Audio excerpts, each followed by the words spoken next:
Trafic de drogue, pornographie, terrorisme et crypto-monnaie, la France enquête actuellement sur le fondateur de Telegram, Pavel Durov.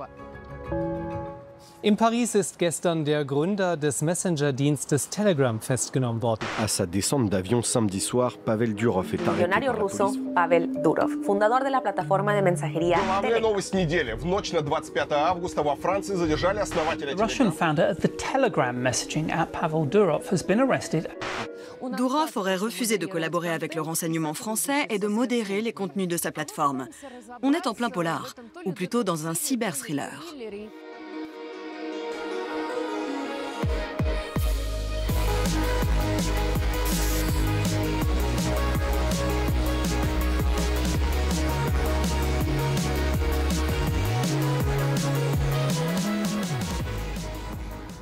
Au même moment, les autorités russes ont encore restreint l'accès à YouTube. Pour nous qui avons l'interdiction d'exercer dans notre pays, YouTube et Telegram sont des réseaux importants, car ils nous permettent d'informer nos compatriotes en toute indépendance. Mais ces plateformes viennent toutes deux de subir un coup dur.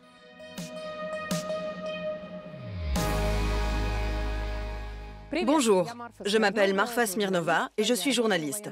J'ai travaillé en tant que correspondante de guerre en Ukraine et en Israël et je vis aujourd'hui en Géorgie où je réalise des reportages d'investigation diffusés sur YouTube. 950 millions de personnes, moi y compris, utilisent Telegram. Cette application fait aujourd'hui partie de nos vies. Mais qui est son fondateur? Pavel Durov.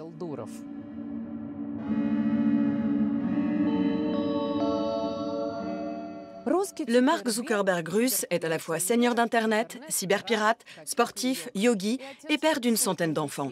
Non, ce n'est pas une blague. Il a annoncé avoir fait des dons à une banque de sperme. Pour en savoir plus sur Pavel Durov, nous avons contacté l'écrivain Nikolai Kononov. Il fait partie des rares personnes à avoir rencontré le fondateur de Telegram et lui a consacré une biographie.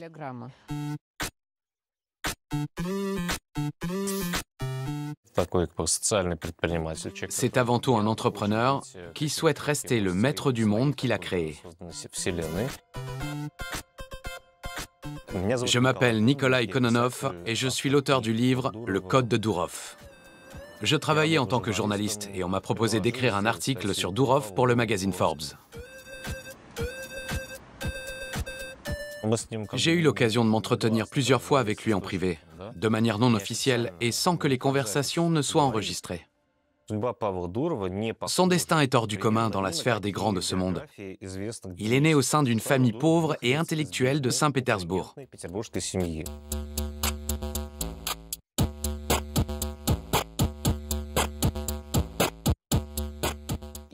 Durant ses études en sciences humaines à l'université de Saint-Pétersbourg, il a fondé un forum pour étudiants, qui est devenu le plus important de ce type en Russie.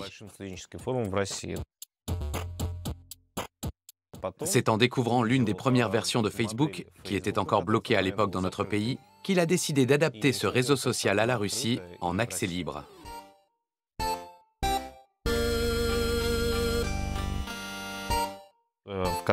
VKontakte ressemble beaucoup à Facebook, mais en tant que libertarien, Pavel Durov ne reconnaît pas le droit d'auteur. Un avantage de taille pour la plateforme russe.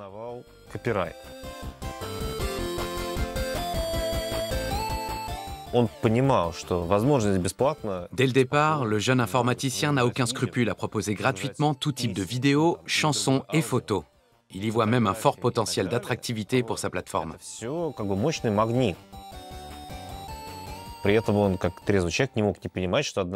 Il sait qu'il va attirer des internautes cherchant à s'échanger de simples films, mais aussi des personnes s'adonnant au trafic de drogue et à la pornographie infantile. Mais Pavel Durov est un libertarien et estime que les énormes communautés que forment VKontakte et plus tard Telegram devraient s'autoréguler. Il adopte ainsi une métaposition, c'est-à-dire qu'il ne prend nullement position et se contente de représenter les plateformes qu'il a créées.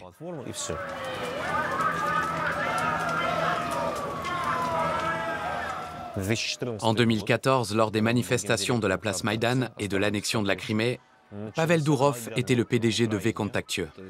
Ce gigantesque mouvement de protestation était dirigé à l'encontre du président ukrainien pro-russe Viktor Yanukovych. À l'époque, Durov ne s'était pas déterminé. Il avait refusé de bloquer les vidéos des manifestants et leurs groupes de discussion, mais ne les avait pas soutenus ouvertement. Très vite, il est devenu évident qu'il ne pouvait plus rester neutre. Et c'est dans ce contexte d'instabilité qu'il présente sa démission en 2014. Il n'était plus dans son intérêt de rester chez VKontakte. Pavel Durov n'est ni un humaniste, ni un altruiste. Ce sont des valeurs bien trop abstraites pour lui. Tous ses objectifs sont pragmatiques. Il les a menés à bien comme il l'a pu en Russie et poursuit aujourd'hui ses activités dans le monde entier.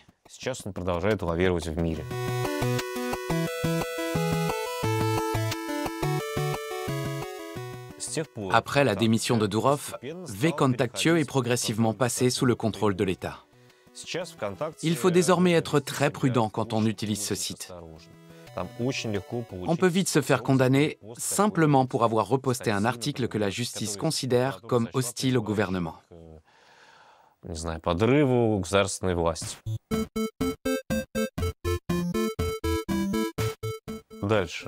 Durov a rapidement compris que le véritable avenir n'était pas dans les réseaux sociaux, mais dans les systèmes de messagerie rapide, proposant à la fois un moyen de communication, des services de paiement et des assistants virtuels sous forme de chatbot. Nikolai Durov, le frère aîné de Pavel, ainsi que d'autres programmeurs ont alors développé leur propre protocole de communication, permettant d'envoyer des messages, des photos et des vidéos. Voilà comment Telegram s'est développé.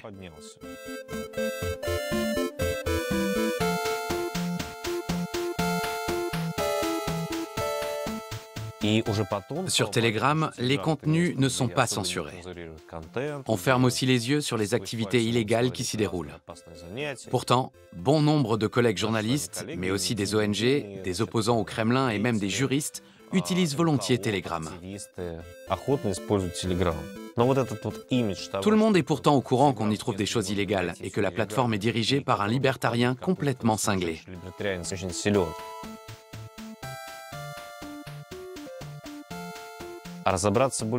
Il est difficile de vraiment comprendre Telegram et la personnalité de Pavel Durov.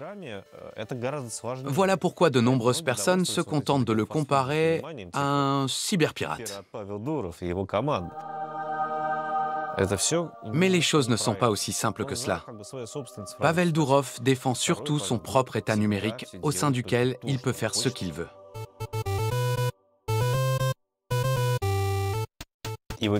Quant à son excentricité, elle lui sert de manière évidente à construire cette image de leader. Par exemple, quand on le voit chevauchant un pur sang arabe. C'est quelqu'un qui adore le grotesque.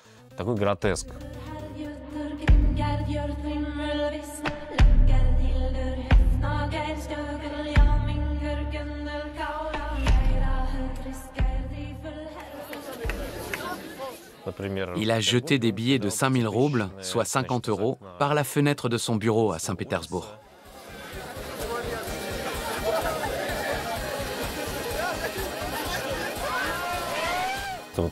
D'un point de vue économique, la situation est claire. Pavel Durov a été naturalisé français et a fait l'objet de poursuites pénales en France. Il a rapidement réagi et a corrigé tout ce qu'on lui reprochait. Si la France entreprend des poursuites contre lui, d'autres pays peuvent également le faire. Durov est conscient que son image de leader intransigeant qui n'est pas le coopérant des gouvernements est écornée. Pourtant, il ne veut pas céder le contrôle de Telegram et de tous ses contenus à des activistes issus de la société civile. Et pourquoi il ne le fait pas? C'est une question que j'aimerais bien lui poser.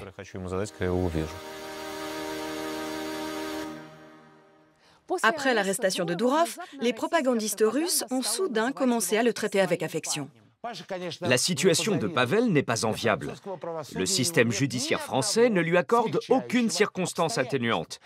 Il n'est pas russophobe et n'a pas condamné les soi-disant agressions russes. Il n'a pas non plus changé de sexe. Même son orientation sexuelle est extrêmement désavantageuse en Europe. Il est hétérosexuel. Quant à la prochaine vidéo, elle a dû émouvoir Dourov aux larmes. On y voit Shaman, le chanteur préféré des propagandistes, le supplier de rentrer au pays. Pavel, mon cher ami, il n'y a qu'ici où tu peux respirer librement. En Russie. Reviens à la maison.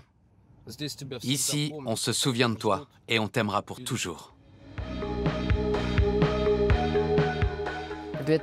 En 2018, les autorités russes avaient tenté de bloquer Telegram parce que Dourov avait refusé de leur transmettre des informations sur certains utilisateurs.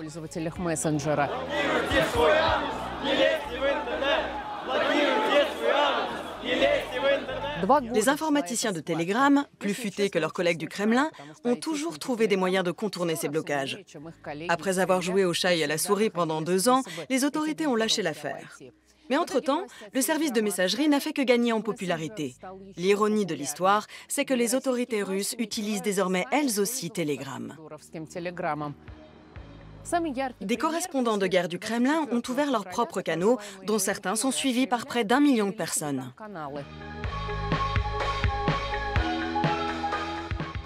Un nouvel instrument de propagande qui n'a rien à envier à la télévision d'État. Masha Borzunova va évoquer l'exemple des attaques ukrainiennes dans la région russe de Koursk. Bonjour, je m'appelle Masha Borzunova. L'entrée des troupes ukrainiennes dans la région de Koursk a non seulement surpris l'armée russe, mais aussi les propagandistes. Au départ, la télévision d'État a même voulu faire croire qu'il ne s'était rien passé du tout. L'offensive ukrainienne a démarré le 6 août, tôt le matin, et il a fallu attendre midi pour que cet événement soit relaté aux actualités. Nos gardes-frontières ont arrêté plusieurs combattants ukrainiens. Ils ont tenté de pénétrer sur notre territoire dans les environs de Soudja. Il n'y a eu aucune percée. Non, elle a échoué. D'après le chef de l'état-major, l'armée russe avait tout simplement besoin de reconstituer ses forces. Elle a laissé passer quelques soldats ukrainiens pour mieux les neutraliser. Notre armée redouble d'efforts pour vaincre les ennemis qui ont envahi notre territoire. Je suis convaincu que ces troupes seront repoussées de l'autre côté de la frontière d'ici 24 heures. Et une semaine plus tard, la situation dans la région de Koursk reste tendue. Une nouvelle alerte aérienne a retenti dans la soirée. Les habitants affirment que le territoire n'avait pas connu de telles frayeurs depuis la Grande Guerre patriotique. aussi ridicule que cela puisse paraître, des experts et des présentateurs d'émissions politiques se sont même plaints que l'Ukraine ne respectait pas les règles du jeu. Nous devons être très clairs sur le sujet. Il y a bel et bien eu une invasion sur le territoire de la Fédération de Russie. Et les conséquences s'annoncent lourdes, en particulier pour les habitants de la région de Koursk. Nous allons détruire toutes les lignes de défense qu'ils essaient actuellement de construire. Ils ont eu recours à de l'ingénierie occidentale, qui n'est bonne que pour cultiver des potagers. Ils n'ont pas les mêmes armes que nous et ne pourront jamais nous battre. Nous devons mettre fin à ce cirque en utilisant l'arme nucléaire. Il s'agit de notre survie, bon sang. Quelques jours après ces événements, l'armée s'est empressée de diffuser une nouvelle publicité. De quoi sont faits nos hommes? De tatouages et de piercings aux oreilles? De vêtements de créateurs avec des petits gâteaux? Sont-ils vraiment de cette étoffe? Et toi, de quoi es-tu fait? Rejoins ceux qui représentent l'honneur, la bravoure et le courage. Rejoins les tiens. Il ne s'agissait là ni d'une coïncidence, ni d'une opération de relations publiques. Après l'offensive ukrainienne, les autorités russes ont lancé une campagne de publicité sans précédent, invitant les volontaires à s'enrôler. Vladimir Soloviev, maître de la désinformation, martèle le numéro de téléphone à composer pour rejoindre l'armée. J'en appelle aux hommes qui ressentent et comprennent la situation. Les gars, c'est l'heure. Enrôlez-vous. Retournez dans l'armée. Il est temps de défendre notre patrie. Nous devons venger Koursk. La Russie est en train de se réveiller. C'est pourquoi tous ceux qui en ont la force, les capacités, et les connaissances nécessaires devraient faire ce choix. Appelez le 117 et rejoignez les vôtres. Allez défendre votre patrie.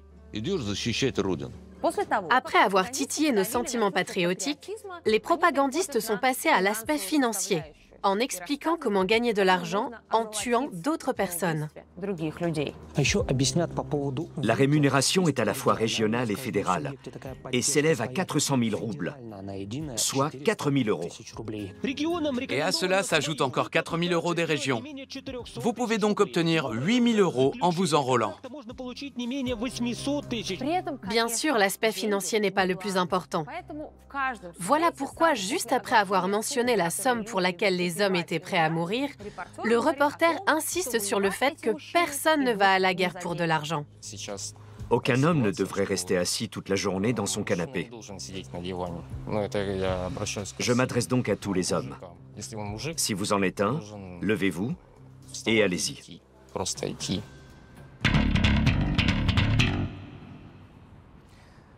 Les réseaux sociaux occupent une place tellement importante aux yeux de l'opinion publique qu'ils sont parfois combattus avec encore plus d'acharnement que les terroristes. Depuis le début de la guerre, les autorités russes tentent de se débarrasser, parfois avec beaucoup d'ingéniosité, de tout ce qui se dresse en travers de leur chemin.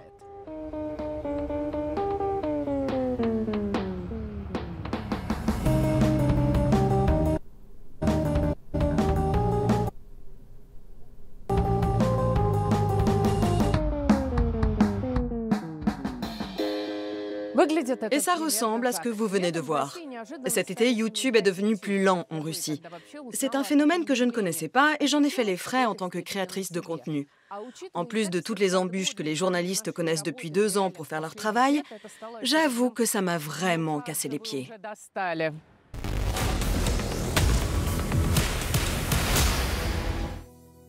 Bonjour, ici Marfa Smirnova. Vous regardez ma chaîne YouTube The Insider Live. Je suis ravie de vous retrouver. Et comme le veut la tradition, je vous invite à liker cette vidéo.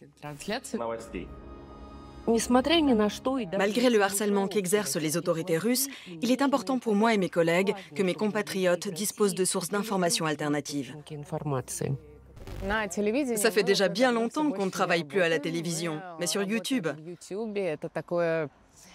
À l'heure actuelle, je pense que ce site fait office de télévision pour toutes les personnes qui ne sont pas d'accord avec ce qui se passe en Russie et qui ne sont pas en phase avec Vladimir Poutine.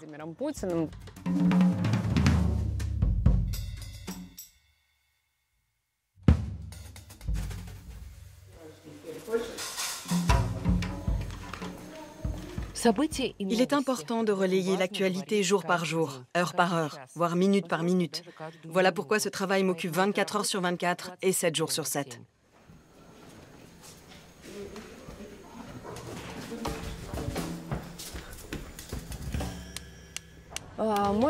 Mes journées ne sont pas de tout repos.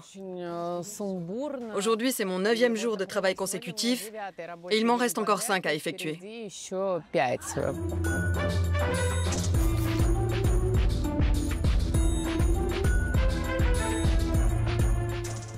Chers amis, vous regardez Живой Гвоздь. Bonjour. Bienvenue, ici Marfa Smirnova et Irina Babloyan.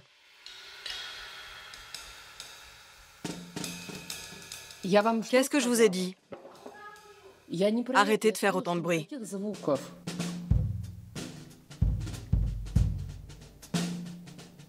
Vova, ne crie pas, je suis en direct. De nombreux journalistes critiques à l'égard du gouvernement et qui ont été contraints de quitter la Russie disposent aujourd'hui de leur propre chaîne YouTube. Et c'est formidable, parce que plusieurs de mes collègues font du très bon travail et sont depuis suivis par 500 000, 1 million, voire 2 millions d'abonnés.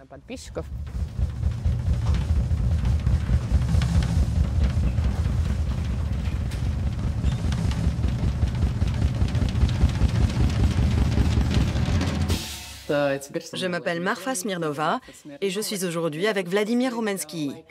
N'hésitez pas à liker notre vidéo et à soutenir Vladimir qui est venu spontanément participer à notre émission en direct. Nous subissons à la fois des restrictions de la part de YouTube et des autorités russes. Heureusement, avec le temps, nous avons appris à les contourner. Nous disposons de différents outils pour passer outre certaines contraintes. Chacun d'entre nous maîtrise désormais la technique et les bases de YouTube et de Telegram.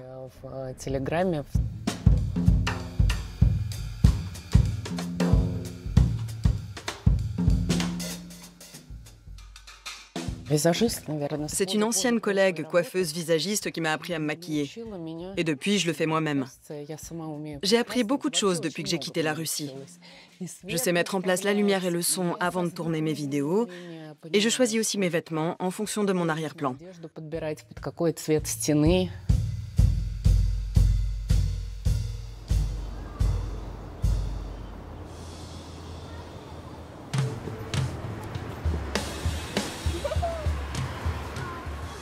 Et merde, où est mon taxi? Ah, le voilà. Je me suis énervée pour rien. D'après les statistiques à notre disposition, 80% des internautes qui nous suivent viennent de Russie et 20% d'autres pays. D'ailleurs, pour mes collègues et moi, il est très important d'avoir les retours de nos abonnés domiciliés en Russie.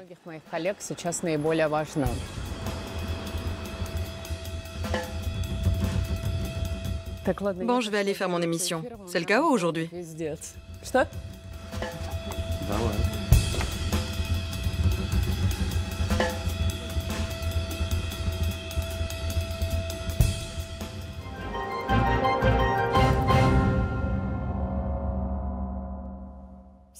Bonjour à tous. Vous regardez The Insider Live sur YouTube. Je m'appelle Marfa Smirnova et avec mes invités, nous allons vous résumer ce qui s'est passé cette semaine. Le 6 août, les forces ukrainiennes ont attaqué la région de Koursk. Tout de suite après, le nombre de vues de mes vidéos et de celles de mes collègues a doublé, voire triplé. Et le même mois, les autorités russes ont réduit le débit de YouTube. De toute façon, même s'ils nous imposent d'autres restrictions, on se débrouillera toujours pour les contourner.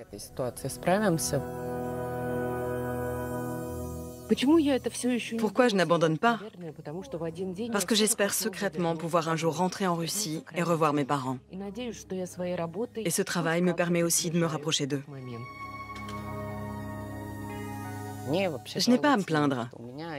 J'ai plusieurs emplois et j'aimerais aujourd'hui tous les concilier.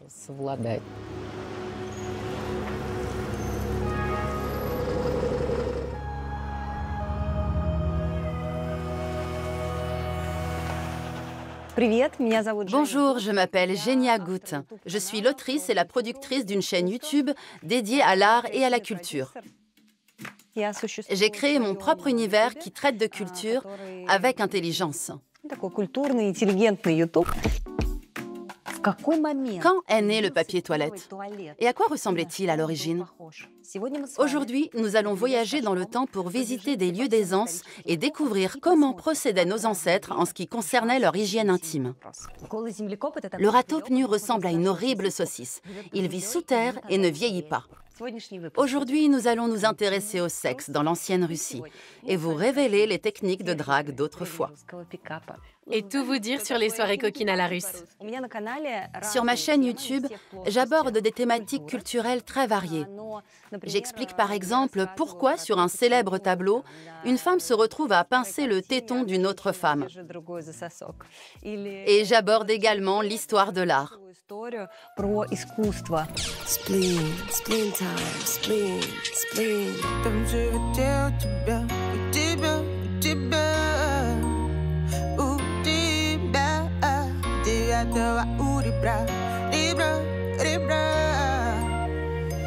Je vis à Nijni Novgorod, qui est une ville relativement importante.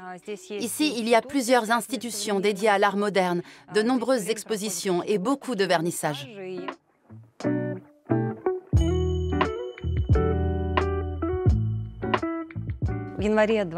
En janvier 2022, une de mes vidéos est devenue virale pour la première fois. Très vite, elle a fait près de 500 000 vues, ce qui m'a permis de toucher 30 000 roubles, soit l'équivalent de 280 €.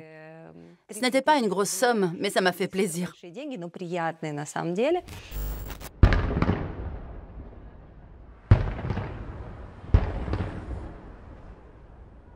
J'ai décidé de mener une opération militaire spéciale.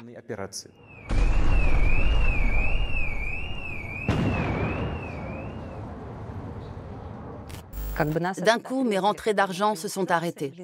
Attendez, ça sonne comme si c'était la pire chose qui puisse arriver. Je vais reformuler.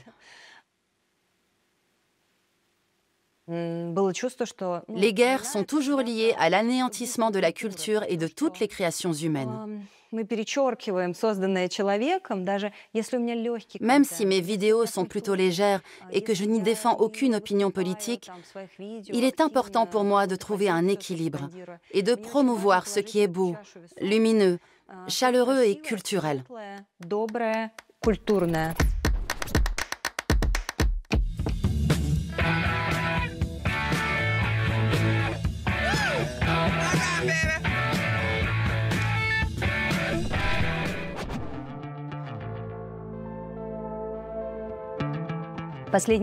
L'an dernier, j'ai tout de même réussi à gagner un peu d'argent grâce à YouTube.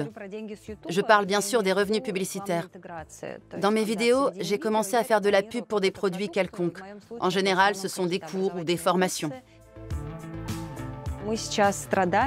D'après ce que je sais, les autorités ont décidé de ralentir YouTube parce que la plateforme avait bloqué certaines chaînes proches du Kremlin à la rhétorique agressive.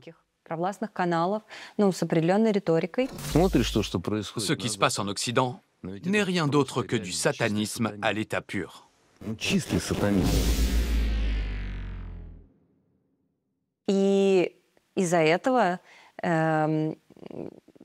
Notre gouvernement a réagi en réduisant le débit de YouTube. Et très honnêtement, je trouve que ça affecte les mauvaises personnes. Bloquer ces chaînes pro-Kremlin a également conduit à supprimer la seule fenêtre sur l'extérieur pour beaucoup de gens qui ne sont pas d'accord avec Poutine et sa politique. Depuis, ils n'ont plus accès à aucun média indépendant. YouTube n'a fait qu'empirer le problème et fragiliser la liberté d'expression. Et les conséquences sont très dommageables pour nous tous. Les VPN sont un bon moyen de passer outre ces blocages et ces restrictions. VPN est l'abréviation de Virtual Private Network. Il s'agit d'une application téléchargeable sur votre smartphone qui vous permet de vous connecter à Internet depuis un autre pays et donc de contourner les interdictions en vigueur en Russie. De plus en plus de gens utilisent les VPN. Avant, ça permettait de se connecter à Instagram et aujourd'hui, ça facilite les choses sur YouTube. La pire des choses, ce serait que l'État interdise aux créateurs de contenu de faire de la publicité. Des rumeurs circulent à ce sujet depuis longtemps. En tout cas, ça détruirait le marché. Même moi, avec la meilleure volonté du monde, je n'aurais pas assez d'argent pour tourner de nouvelles vidéos. Merci. T'entends? Oui, oui. Partons à la chasse. Je suis en route vers le domaine de Pashkov, à Vitoshkino. VKontakte est le principal concurrent potentiel de YouTube.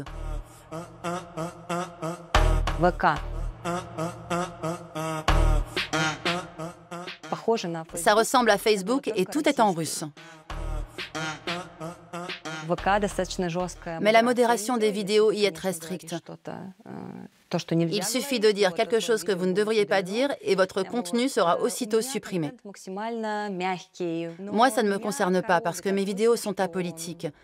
Par contre, l'idée de devoir passer par une quelconque forme de censure me rend malade. J'adore YouTube et je pense qu'à l'heure actuelle, aucune plateforme n'est capable de l'égaler. Nous continuerons tous à l'utiliser autant que possible dès que nous aurons des choses à dire.